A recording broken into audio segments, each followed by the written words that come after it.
Sir Ahab 08.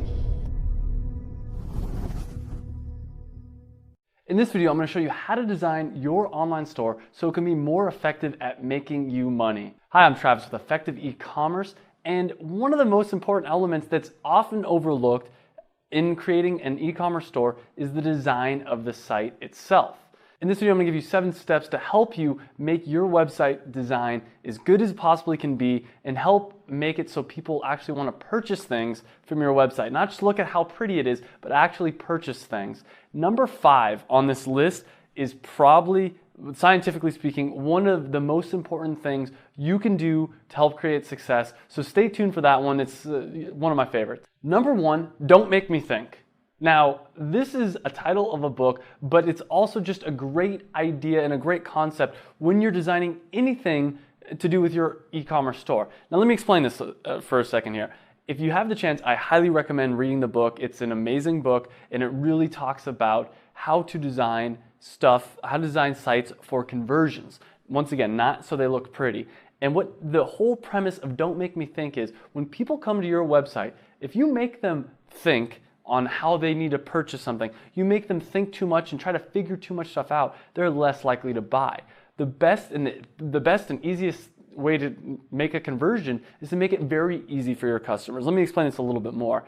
Does it pass the mom test? Can you give your website to your mom or someone that's pretty not very tech savvy, pretty tech illiterate, if you will? Can you give your website to them and can they make a purchase? If it's too confusing for your mom, for instance, then it's too confusing for your customers. This is one of the many, and I probably had problems, every single design problem you can think of, but one of my biggest and earliest design problems was that my site was too confusing to purchase from. It's still not perfect, and it probably never will be perfect, but now my site is easy enough to use that people are likely to make purchases. They don't have to think, how do I do this now? And some ways to do this is make sure your add to cart button is above the fold.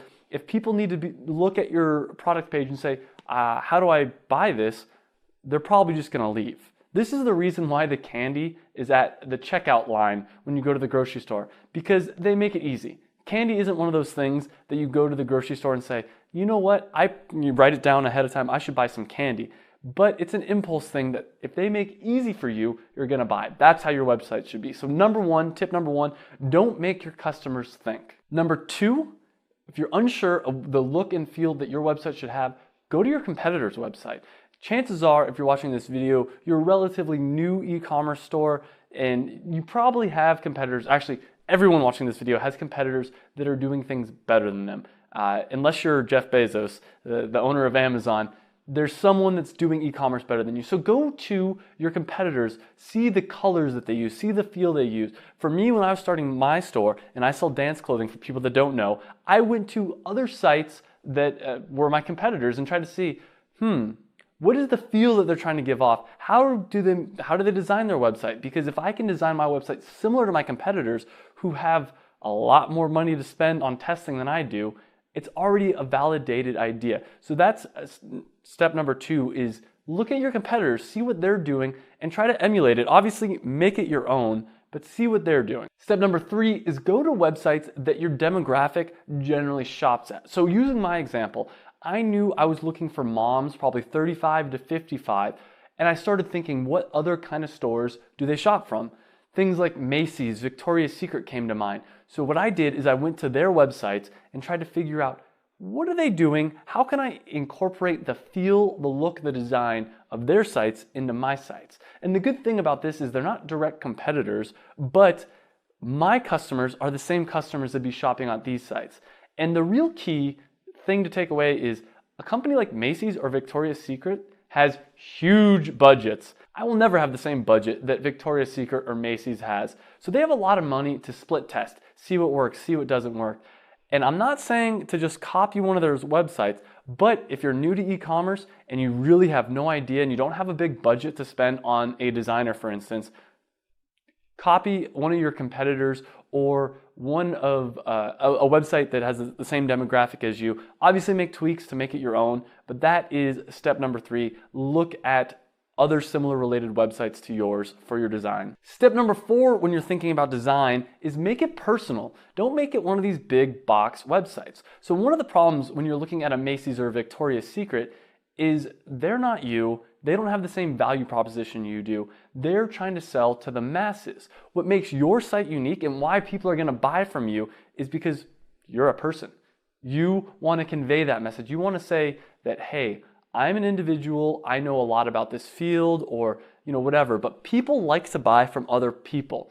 We do buy from the Walmarts and the Amazons of the world because it's easier, but I know I personally would spend $1 more to buy from someone that I really like.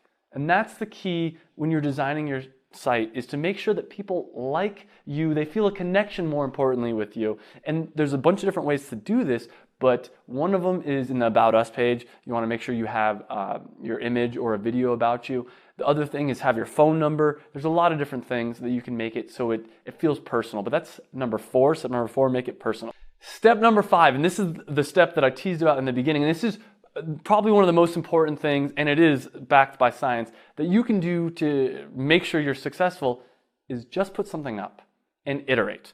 And this is one of my favorite quotes, and it's a quote I hear a lot in different forms. And to paraphrase it is, if you're not embarrassed by your first website design or the first iteration of a product or anything like that, if you're not embarrassed by your first website design, then you waited too long. So get something up and constantly improve. One of the number 1 success factors they've been able to correlate with success is speed of implementation. People that sit back and think about things for too long are at a disadvantage. There's obviously a time and a place for that, but I'd recommend just get something up, see what it looks like, and fix as you go. You don't need to spend hundreds of hours trying to make it perfect from the get-go. Just get something up. Now, if you are one of those perfectionist type and you have a little bit bigger of a budget, go to Upwork or 99 Designs and hire a graphic designer. Truth is, I can do a lot of the graphic design work for my own website, but I'm not the best at it. That's not where my real value lies. So it's not a bad idea sometimes to outsource those tasks. And if you have a lot more money than you have time, Upwork or 99 Designs is a good place to start. And you get links to both those up here or down below in the show notes. So that's step number 6, outsource it. Step number 7 is to optimize for conversions, not to look pretty. And this is a mistake I see over and over again. If you go to my website, bedancer.com, it's not the prettiest website. There is some things that I know I need to improve, but let me tell you something. It converts like crazy. My conversion rate is 4 to 5%. Standard industry, a good conversion rate is 1 to 3%. If 3% meaning you're doing really well, my conversion rate is 4 to 5%. So make sure that your site is built for conversions, not to look pretty. And in fact, sometimes really pretty sites don't convert well. I've known a lot of people that spend upwards of $50,000 trying to make a good looking site. And what happened? Their old bad looking site converted better. I get told all the time by, we'll call them friends, and they say, your site isn't really that pretty. Have you thought about hiring a graphic designer? And what I'm able to do every time to shut them up if they know what they're talking about is I show them my conversion numbers and they tend to back off. So keep that in mind. Your site is 100% built to make sales. Don't worry too much about how pretty it looks. Make it easy to use and make it so people want to buy from you. Every Tuesday, I release new e-commerce tips and tricks videos. The goal of these Tuesday tips and tricks videos is to help your e-commerce store be more effective at making you money. Make sure you click the subscribe button if you're not already subscribed so you can get these videos delivered to your YouTube account every week and you can stay ahead of the marketing trends. And if you're looking to start or grow your e-commerce business, you can click up here or down below to get access to my free e-commerce success pack, which includes checklists for making sure that your e-commerce store is optimized as it can be to help make you money. It's also going to include marketing ideas, access to the free monthly webinar we do on, basically it's a live event where we do like Q&A type stuff. Thanks guys, and don't forget we have new tips and tricks videos every Tuesday, new e-commerce news videos every Monday, and Wednesdays I have Q&A videos for you. So if you have any questions, please leave them in the comments below.